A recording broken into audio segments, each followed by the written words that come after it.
नमस्कार। Exam happy by Jharkhand channel में आपका स्वागत है। तो दोस्तों जुड़ चुका हूं मैं यहां पर जेटेट परीक्षा 2025 की तैयारी को लेकर के। तो देखिए यहां पर जेटेट परीक्षा 1 से 5 शिक्षक के लिए पर्यावरण अध्ययन आपके 30 मार्क्स के पूछे जाएंगे। तो इस 30 मार्क्स में आप 30 में से 28, 29 या 30 लाना चाहते हैं तो आपको देखिए यहाँ पर तैयारी करने के लिए JCERT जैक की किताब को पढ़ना होगा, जो भी टॉपिक दिया गया है। तो हम आप सभी के लिए यहाँ पर JCERT जैक की किताब से टॉपिक को निकाल करके हैंड रिटेन नोट्स बनाते हैं और आपको देते रहते हैं, चाहे वो पर्यावरण अध्ययन का हो, चाहे वो गणित का हो, चाहे वो CDP का हो, हिंदी, अंग्रेजी या अन्य सब्जेक्ट जो भी हो, सारे सब्जेक्ट का यहाँ पर आपको नोट्स, PDF और साथ में वीडियो क्लासेस दी जा रही है। तो 1 से 5 के शिक्षक की संपूर्ण तैयारी जो है आपको क्षेत्रीय भाषा छोड़ करके 500 रुपये में करवाया जाता है और 6 से 8 की भी तैयारी आपको 500 रुपये में करवाया जाता है। मोबाइल नंबर 9631054226 पर आप संपर्क कर सकते हैं। और यदि आप चाहते हैं कि केवल पर्यावरण अध्ययन का हमको संपूर्ण नोट्स चाहिए और उसका वीडियो, तो आपको सिर्फ 150 रुपये लगेंगे और आप यहाँ से पर्यावरण अध्ययन लेकर के तैयारी कर सकते हैं। तो आप इस तरह से यहाँ पर हमारे साथ जुड़िएगा JCERT जैक की किताब को पढ़ने के लिए, जिससे कि आप कम पढ़ करके यहाँ से अधिक प्रश्न आपके एग्जाम में आएंगे। क्योंकि इसके आगे भी जैक का परीक्षा हुआ है, जहाँ से पर्यावरण अध्ययन का बहुत सारे प्रश्न, एक चैप्टर से 2-2 प्रश्न भी आए हुए थे। जैक ने अपने ही किताब से पूछा था, उसी किताब का हम यहाँ पर नोट्स आपको बना रहे हैं। तो आप सभी जुड़ जाइएगा। चलिए देखते हैं एयर इंडिया का मुख्यालय कहाँ है, आपको बताना है। जो एयर इंडिया बना उसका मुख्यालय कहाँ है? तो एयर इंडिया का मुख्यालय मुंबई है, कोलकाता है, चेन्नई है या कोई नहीं, ठीक है। तो एयर इंडिया जो बना उसका मुख्यालय कहाँ है? तो उसका मुख्यालय आपका मुंबई है। और यह प्रश्न CG टेट 2014 का पूछा गया प्रश्न है। छत्तीसगढ़ शिक्षक पात्रता परीक्षा 2014 में पूछा गया है। उड़ान योजना का शुभारंभ कब हुआ? तो देखिए अभी आपने देखा यहाँ पर थ्योरेटिकल क्लास में कि उड़ान योजना का शुभारंभ कब हुआ। 2016, 2017, 2018, 2019। तो माननीय प्रधानमंत्री जी नरेंद्र मोदी जी के यहाँ पर के द्वारा जो है आपका 2017 में उड़ान योजना का सफल शुभारंभ किया गया, जिसका मुख्य थीम था कि यहाँ पर आपको देश के आम नागरिक तक सस्ते रूप में हवाई सफ़र कर सकें, ठीक है। ये UP टेट 2021 का प्रश्न आया हुआ है। अगला है उड़ान का फुल फॉर्म क्या है? उड़ान का फुल फॉर्म क्या है? ये MP टेट 2022 मध्य प्रदेश शिक्षक पात्रता परीक्षा 2022 का आया हुआ प्रश्न है। उड़े देश का एप्पल नागरिक, ऊपर देश का आम नागरिक, उड़े देश का आम नागरिक या नन ऑफ दिस कोई नहीं, ठीक है। तो देखिए उड़ान में U का मतलब है उड़े, D का मतलब है देश, A का मतलब है आम और N का मतलब है नागरिक, यानी उड़े देश का आम नागरिक इसका राइट आंसर हो जाएगा।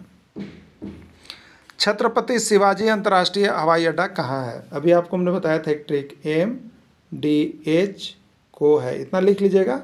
और यहाँ लिखिएगा छात्र, यहाँ लिखिएगा इन, यहाँ लिखिएगा का, यहाँ लिखिएगा नेता और यहाँ लिखिएगा राजीव, ठीक है। तो छात्र से छत्रपति शिवाजी अंतर्राष्ट्रीय हवाई अड्डा और M से क्या हो गया? मुंबई हो गया, ठीक है। तो छत्रपति शिवाजी अंतर्राष्ट्रीय हवाई अड्डा कहाँ है? मुंबई में है। ये प्रश्न कब पूछा गया है? तो H टेट यानी हरियाणा शिक्षक पात्रता परीक्षा 2016 में पूछा गया है, ठीक है।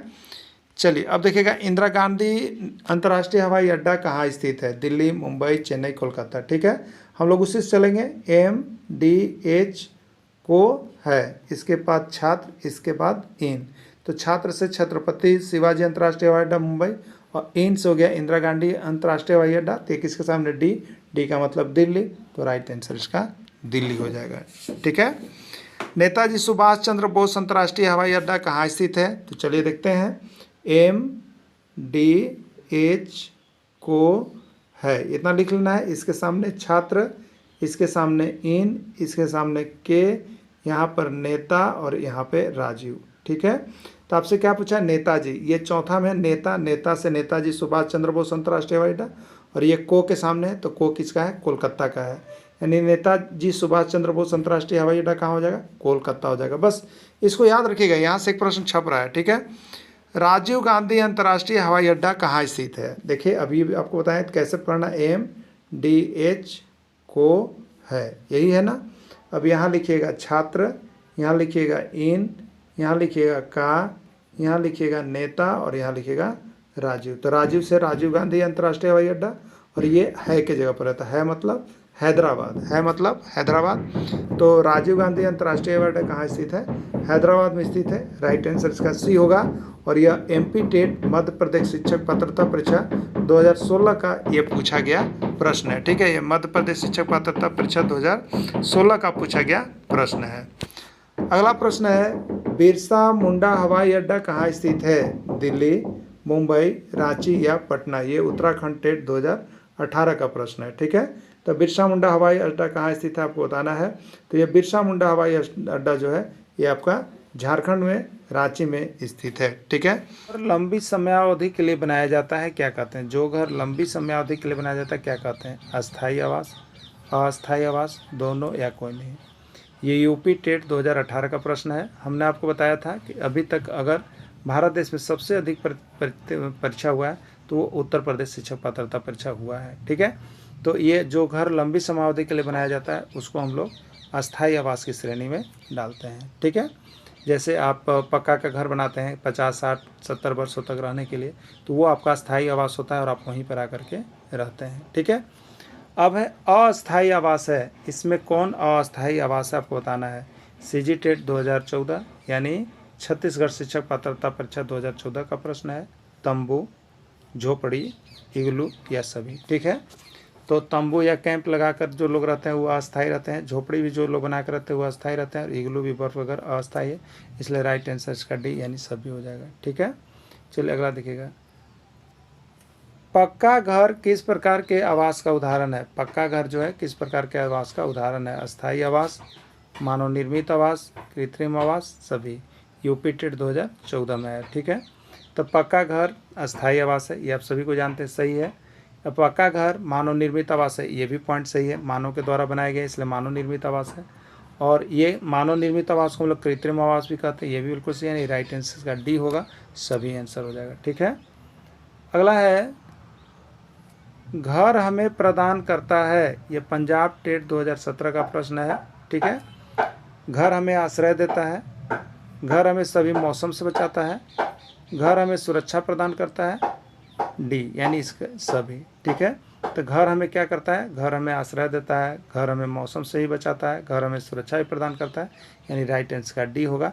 घर से हमें ये सभी चीज़ें सही है। ठीक है,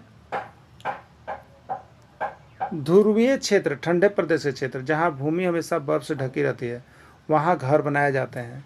बिहार टेट 2011 और यूपी टेट 2014 पूछा गया था। इग्लू, रैन बसेरा, झोपड़ी या कोई नहीं? ठीक है, ध्रुवीय क्षेत्र जहाँ भूमि हमेशा बर्फ से ढकी रहती है वहाँ जो घर बनता है उसको हम लोग इग्लू कहते हैं, इग्लू कहते हैं। ठीक है, बर्फ का घर इग्लू कहते हैं।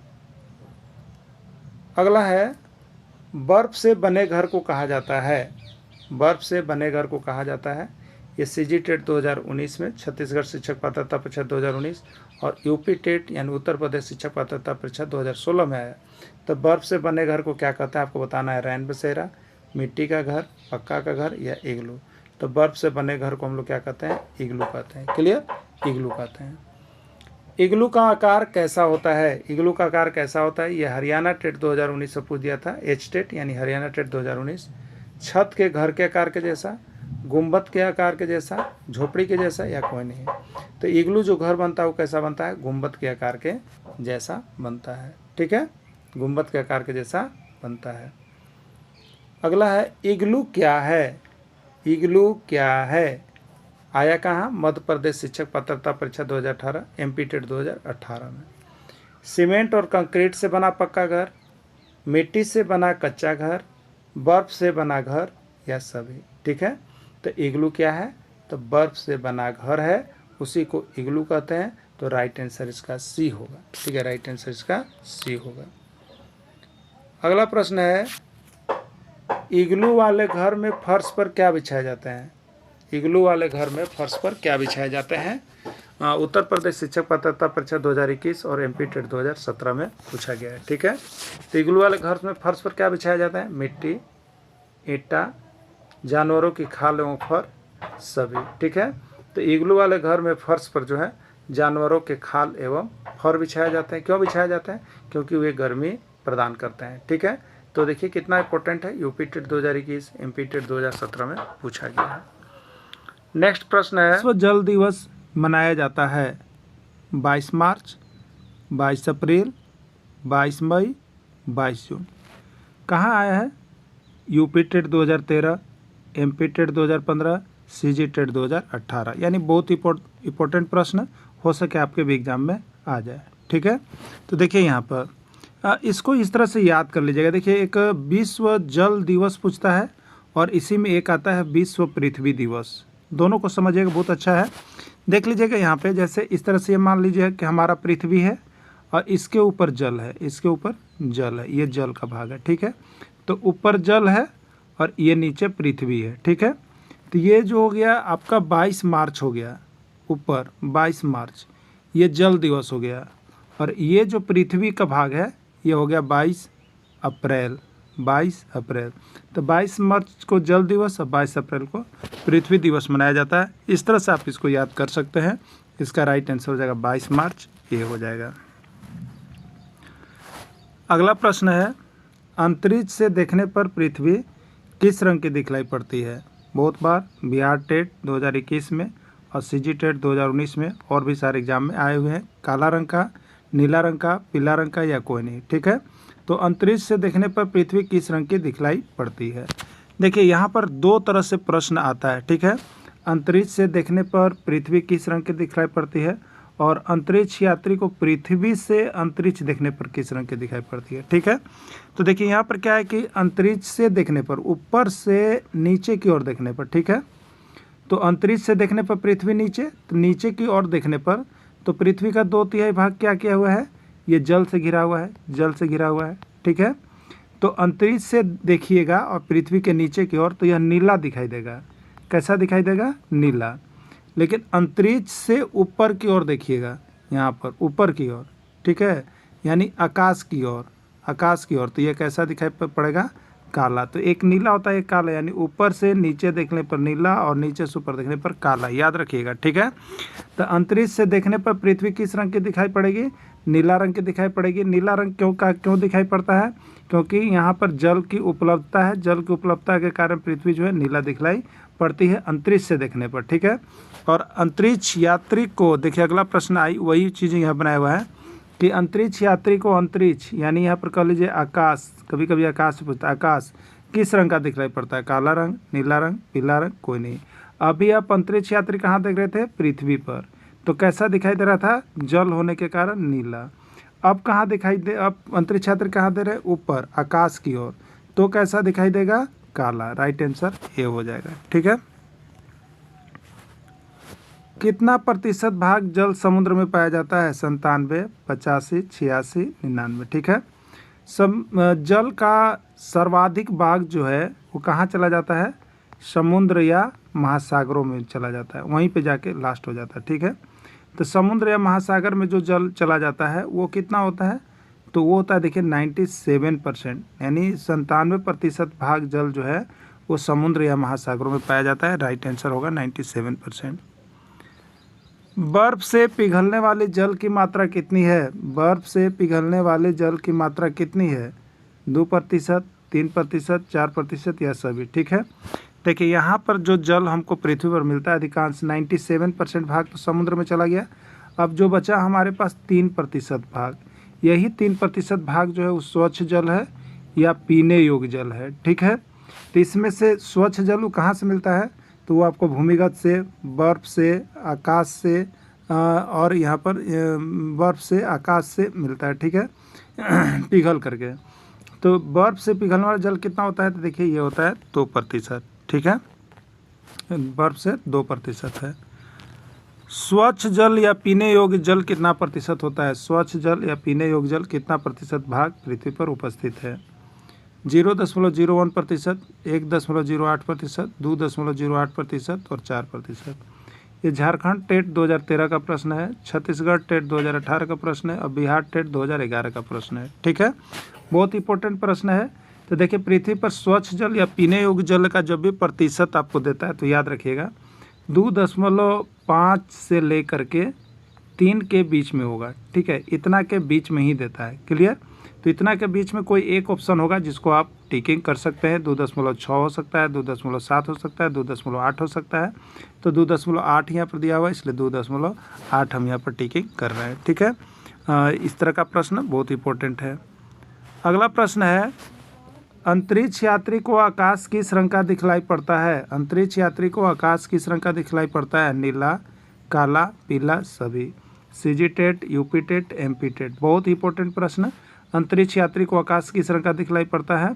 तो अंतरिक्ष यात्री को आकाश जो है आपको काला रंग का दिखाई पड़ता है। ठीक है, और अंतरिक्ष से देखने पर पृथ्वी किस रंग का दिखलाई पड़ता है? नीला रंग का दिखलाई पड़ता है। दोनों को याद रखिएगा। अंतरिक्ष यात्री को आकाश, आकाश मतलब ऊपर, ऊपर देख रहा है तो ऊपर देखने पर काला, और अंतरिक्ष यात्री अगर पृथ्वी, पृथ्वी में नीचे तो नीला। ठीक, याद हो जाएगा आप सभी को। प्रश्न बहुत इंपॉर्टेंट है। जल की कितनी अवस्थाएं हैं? 1, 2, 3, 4। तो अब ये यूपी टेट 2013 का प्रश्न है। तो जल की 3 अवस्थाएं अभी तो माना गया है, ठोस, द्रव और गैस। ठीक है, तो 3 इसका राइट आंसर हो जाएगा।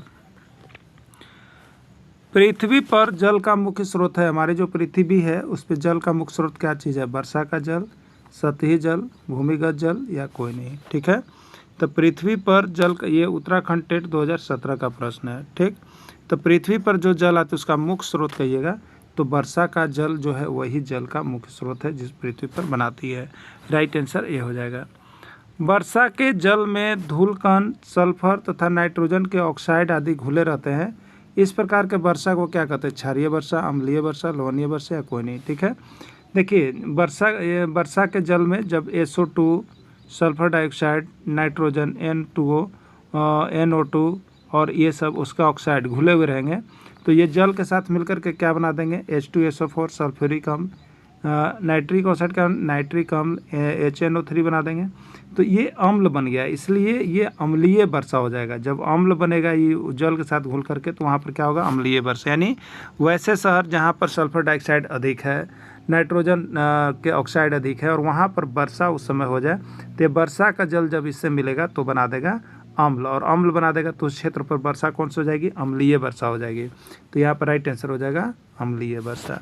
ठीक है, चलिए अगला देखिएगा। आगरा स्थित ताजमहल के पीला होने का मुख्य कारण क्या है? क्षारीय वर्षा, अम्लीय वर्षा, लवणीय वर्षा या कोई नहीं। ये राजस्थान टेट 2016 का प्रश्न है, रीट 2016 का प्रश्न है। ठीक है, आगरा स्थित ताजमहल के पीला होने का मुख्य कारण क्या है? तो अम्लीय वर्षा। जिस भी एरिया में अम्लीय वर्षा हो जाती है वहाँ जो स्मारक ये सब संगमरमर के बने रहते हैं वो सभी क्षतिग्रस्त हो जाते हैं, मतलब रंग डिस्कलर हो जाता है अम्लीय वर्षा के कारण। झारखंड राज्य में वार्षिक वर्षा कितनी होती है? झारखंड राज्य में वार्षिक वर्षा कितनी होती है? देखिए अभी आकलन परीक्षा में ये प्रश्न पूछा गया था, और देखिए आपका किताब से है। ठीक है, आपका ये किताब से है, क्लास 7 का एक्सरसाइज, यहाँ पर देखिएगा 4, 5 विज्ञान में, तो आपको जल टॉपिक मिलेगा, वहाँ से आप देख लीजिएगा, आपको सब कुछ उसी से ये बना हुआ है। ठीक है, JCERT किताब को जो देखना चाहते हैं वो देख लीजिएगा, वहाँ पे सारा प्रश्न ये बना हुआ है। ठीक है, झारखंड राज्य में वार्षिक वर्षा कितनी होती है?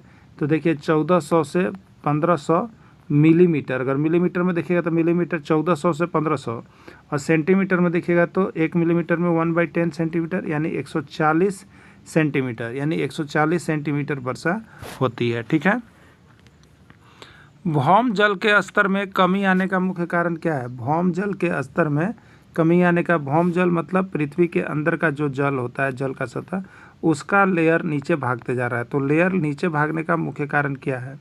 यूपी टेट 2018 का पूछा गया प्रश्न है। जनसंख्या में वृद्धि, कृषिगत उपयोग, वर्षा का समान वितरण, सभी। इसका राइट आंसर सभी हो जाएगा। जनसंख्या में अत्यधिक वृद्धि होगा तो हर जगह क्या होगा? बोर होगा ना हर जगह ज़मीन पर, और वहाँ से क्या होगा? पानी निकलेगा। सभी को पानी चाहिए, पानी यहाँ पर अनुपयोगी भी होगा। इस कारण क्या होगा? तो भौम जल का स्तर में लेयर नीचे गिरेगा। कृषिगत उपयोग, बहुत अधिक कृषि कार्य ट्यूबवेल से किए जाने के कारण, नल से किए जाने के कारण, बोरवेल से किए जाने के कारण पृथ्वी का जल स्तर नीचे जा रहा है। वर्षा का समान वितरण, वर्षा भी समय समय पर नहीं होती है एक सीजन के अनुसार, इस कारण भी यहाँ पर भौम जल के स्तर में कमी आ रहा है, यानी राइट आंसर इसका सभी हो जाएगा। झारखंड में जल पुरुष के नाम से किसको जाना जाता है? झारखंड में जल पुरुष के नाम से किसको जाना जाता है? स्नातक प्रशिक्षित शिक्षक में पूछा गया था। सिमोन उरांव, कश्मीर उरांव, जगन उरांव या कोई नहीं। ठीक है, तो झारखंड में जल पुरुष के नाम से सिमोन उरांव को जाना जाता है। किसको जाना जाता है? सिमोन उरांव को जाना जाता है। पर्यावरण संरक्षण के लिए 2016 में झारखंड में किनको पद्मश्री से नवाजा गया था? अंकलेश मुंडा, सिमोन मुंडा, सिमोन उरांव या कोई नहीं। ठीक है, तो पर्यावरण संरक्षण के लिए 2016 में झारखंड से सिमोन उरांव को पद्मश्री से नवाजा गया था। बांझपन और नपुंसकता विकार किस विटामिन की कमी से होता है? बांझपन, स्त्रियों में बांझपन और पुरुषों में नपुंसकता का जो रोग होता है वो किस विटामिन की कमी से होता है? प्रश्न नंबर 23 आपका हो गया। ये उत्तराखंड टेट 2017 में पूछा है और यूपी टेट उत्तर प्रदेश का जो टेट है वहाँ 2019 में पूछा है। ठीक है, विटामिन ए है, विटामिन ई है, विटामिन सी है, विटामिन के है। ठीक है, विटामिन ए से क्या होता है? रतौंधी। विटामिन ई से प्रजनन क्षमता में कमी। ठीक है, तो ये बांझपन को भी प्रजनन क्षमता में कमी होती है और जो व्यक्ति नपुंसक हो जाते हैं उनका भी प्रजनन क्षमता में कमी हो जाता है। ठीक है, तो इसलिए इसका राइट आंसर बी यानी विटामिन ए की कमी से होता है। ठीक है, विटामिन सी की कमी से स्कर हुई और के की कमी से रक्त का थक्का नहीं बनता है, यही चीज़ था। तो राइट आंसर हो जाएगा विटामिन ई। कौन ऊर्जा का स्रोत नहीं है? इसमें कौन जो है ऊर्जा का स्रोत नहीं है आपको बताना है? प्रोटीन, कार्बोहाइड्रेट, वसा या विटामिन। ठीक है, तो ये सभी हमें ऊर्जा देते हैं, लेकिन विटामिन हमारे शरीर को ऊर्जा नहीं देते हैं बल्कि रोग प्रतिरोधक शक्ति से लड़ने की क्षमता केवल प्रदान करते हैं। एमपी टेट 2021 में और सीजी टेट 2018 में ये प्रश्न निकला हुआ है, आया हुआ है, आप सभी देख लीजिएगा। विभिन्न राज्यों के शिक्षक पात्रता परीक्षा का प्रश्न बनाना चाहते हैं तो वो भी आपको हमारे चैनल पर मौजूद है। तो आप यहाँ पर हमारे मोबाइल नंबर देख रहे होंगे 9631054226 पर संपर्क करके जेटेट में 100% स्कोर करने के लिए यहाँ से सारे नोट्स पीडीएफ लेकर पढ़ना कभी मत भूलिएगा। ठीक है, तो दूध में कौन सा विटामिन नहीं होता है? ठीक है, vitamin A, vitamin B, vitamin C, vitamin D, कौन सा विटामिन नहीं होता है? बिहार टेट 2023 का ये प्रश्न आया हुआ है। तो vitamin A, vitamin B, vitamin D, देखिए दूध में जो है आपको विटामिन सी नहीं मिलता है। दूध में कौन सा विटामिन नहीं होता है? विटामिन सी नहीं होता है। राइट आंसर इसका सी हो जाएगा, विटामिन सी। खट्टे फलों में कौन सा विटामिन प्रचुर मात्रा में पाया जाता है? खट्टे फलों में कौन सा विटामिन प्रचुर मात्रा में पाया जाता है? Vitamin A, vitamin B, vitamin C, vitamin D. ये एमपी टेट 2016 का प्रश्न है, मध्य प्रदेश शिक्षक पात्रता परीक्षा 2016 का। ठीक है, तो खट्टे फलों में कौन सा विटामिन प्रचुर मात्रा में पाया जाता है? तो ये विटामिन सी पाया जाता है। क्या पाया जाता है? विटामिन सी पाया जाता है। ठीक है, चलिए अगला। दूध में प्रोटीन किस रूप में पाया जाता है? दूध में जो प्रोटीन होता है वो किस रूप में पाया जाता है? एल्बुमिन के रूप में, कैसिन के रूप में, मायोसिन के रूप में या ब्यूटिन के रूप में। ठीक है, तो दूध में क्या पाया जाता है? कैसिन पाया जाता है और यही कैसिन जो है हमको किस रूप में मिलता है? प्रोटीन के रूप में पाया जाता है। ठीक है, तो दूध में प्रोटीन किस रूप में पाया जाता है? कैसिन के रूप में पाया जाता है। विटामिन डी की प्राप्ति होती है, विटामिन डी की प्राप्ति होती है किससे? गन्ने का रस, संतरे का रस, सूर्य का छाया, सूर्य के प्रकाश से। सीजी टेट 2013, छत्तीसगढ़ टेट 2013 में पूछा गया और मध्य प्रदेश शिक्षक पात्रता परीक्षा 2014 में प्रश्न आया। ठीक है, देखिए बहुत ही हल्के हल्के प्रश्न रहते हैं लेकिन सिर्फ एक बार देखने की आवश्यकता है। तो जो नए कैंडिडेट हैं, पहली बार दे रहे हैं, तो आप सभी आश्वस्त रहिए कि आपको हम यहाँ पर JCERT से इसी कदर हर सब्जेक्ट का PDF नोट्स वीडियो बना के दे रहे हैं। तो अभी 500 रुपये में आपको 1 to 5 की तैयारी हो रही है, जल्दी जुड़ जाइएगा, नहीं तो फिर इसकी राशि हो सके कि 1000 रुपये आपको बढ़ जाए। और यहाँ से सारे नोट्स PDF वीडियो आपको प्रदान किए जाते हैं और सब कुछ आपको यहाँ से मिलते रहता है। तो इस चैनल को अवश्य जुड़िए और तैयारी कीजिए, PDF लेकर के पढ़ लीजिए, वीडियो देख लीजिए, बात करने की पूरी सुविधा सिर्फ 500 रुपये में। ठीक है, जल्दी करेंगे और जुड़ जाएंगे। तो विटामिन डी की प्राप्ति सूर्य के प्रकाश से होती है। वैसे पोषक तत्व जो हमें शारीरिक ऊर्जा नहीं देते हैं लेकिन बिना पचे हुए भोजन को पचाने में सहायता प्रदान करते हैं, क्या कहलाते हैं? अभी आपको बताए थे कि वो तत्व कौन है। देखिए कहाँ कहाँ पूछा गया था। बंगाल टेट 2014 और राजस्थान टेट 2016 में आया था। देखिए ये होते हैं रुक्षांश। रुक्षांश क्या करते हैं? तो हमें कोई पोषक तत्व नहीं प्रदान करते हैं, ये केवल बिना पचे हुए भोजन को हमें पचाने में सहायता करते हैं। कार्बोहाइड्रेट शरीर को ऊर्जा देते हैं। विटामिन भी हमें कोई पोषक तत्व नहीं प्रदान करते हैं, बल्कि हमें रोग प्रतिरोधक शरीर को क्षमता से लड़ने में सहायता करते हैं। ठीक है, तो ये हो गया रुक्षांश, इसका राइट आंसर होगा। साइट्रिक एसिड किस में पाया जाता है? साइट्रिक एसिड किस में पाया जाता है? नींबू, गाजर, पपीता या कोई नहीं। ठीक है, 2012 बिहार टेट का प्रश्न है। तो देखिए, खट्टे फलों में साइट्रिक एसिड पाया जाता है, तो यहाँ पर खट्टा फल के रूप में नींबू है, तो नींबू में साइट्रिक एसिड पाया जाएगा। ठीक है, शाकाहारी जीव का उदाहरण है, आपको बताना है कि इसमें कौन शाकाहारी जीव का उदाहरण है। गाय, बकरी, हिरन, खरगोश या सभी। ठीक है, तो गाय क्या होता है? सिर्फ हरा घास को खाते हैं, इसलिए ये भी शाकाहारी है। बकरी सिर्फ हरे घास हरे पत्तियों को खाती है, इसलिए यह भी शाकाहारी है। हिरन भी हरे घास पत्तियों को खाती है, शाकाहारी। खरगोश भी हरे चीज़ों पर निर्भर करते हैं, इसलिए शाकाहारी। यानी राइट आंसर इसका ये होगा सभी। कहाँ पर आया? तो यूपी टेट 2021 उत्तर प्रदेश शिक्षक पात्रता परीक्षा में पूछ दिया गया। ठीक है, देखिए कितने इजी प्रश्न रहते हैं। और आप जब गाइड खरीदते हैं तो सब कोई चीज़ आपको मिलता ही नहीं है बीच से, समझ गए, सब बाहर से। इसलिए हम केवल कहाँ से बनाए हैं? तो ये जैक की किताब से आपको बनाया है, जो झारखंड में चल रहा है। ये कहाँ पर मिलेगा टॉपिक अगर आपको चेक करना है तो आप देखिएगा क्लास 6 चले जाइएगा और वहाँ पर विज्ञान पाठ देखिएगा। क्या देखिएगा? विज्ञान पाठ का 1। अब देखिए आपके दिमाग में चल रहा है कि पर्यावरण के लिए हम क्या क्या पढ़ें। तो पर्यावरण के लिए आपको देखिए जीव विज्ञान पढ़ना पड़ता है। क्या पढ़ना पड़ता है? जीव विज्ञान आप 6 to 8 तक का देख लीजिएगा, और भूगोल, खास करके भूगोल भी आप 6 to 8 तक का देख लीजिएगा। ठीक है, अब रही बात कि आपको टॉपिक जो दिया है पहले उसको देख लीजिए, बाकी आपका एक भी प्रश्न ना छूटे इसके लिए यहाँ पर जीव विज्ञान 6 to 8 तक देख लीजिए और भूगोल 6 to 8 तक देख लीजिए। और थोड़ा सा कभी कभी राजनीति शास्त्र का टॉपिक होता है क्लास 6 का, देख लीजिएगा। तो यहाँ से आपको 100% जो है भिड़ जाता है प्रश्न, एकदम 100% बता रहे। ठीक है, इसलिए पर्यावरण अध्ययन के लिए यदि आप चाह रहे कि बहुत बड़ा लंबा चौड़ा हम पढ़ें तो इसका ख्वाब छोड़ दीजिए आप लोग। ठीक है, पर्यावरण अध्ययन के लिए बहुत कम पढ़िए और बहुत ज़्यादा मार्क्स उठाइए। ठीक है, इसी पर निर्भर करेगा। चलिए अब देखते हैं।